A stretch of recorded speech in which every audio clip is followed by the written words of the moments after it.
मनोज जरांगेंकडून उपोषणाची घोषणा, मागण्यांची अंमलबजावणी होत नाही तोपर्यंत आंदोलन, मनोज जरांगेंचा सरकारला इशारा।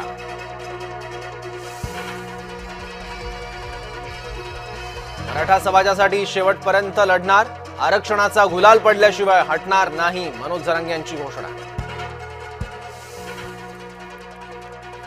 आंदोलनाला गालबोट लागू देऊ नका, मुंबईकरांना त्रास देऊ नका, जरांगेंचं आंदोलकांना आवाहन। शिंदे समितीने वेळोवेळी चांगले निर्णय घेतले, शिल्लक बाबी पूर्ण केल्या जातील, दीपक केसरकर यांची माहिती। ओबीसी महासंघाचा आमरण उपोषणाचा इशारा, गरज पडल्यास मुंबईकडे कूच करण्याची ही तयारी, ओबीसी महासंघाच्या बैठकीत निर्णय। आरक्षणासाठी मुख्यमंत्र्यांकडून न्याय तर विरोधक भूमिकाहीन, केशव उपाध्यायांची मवियावर टीका।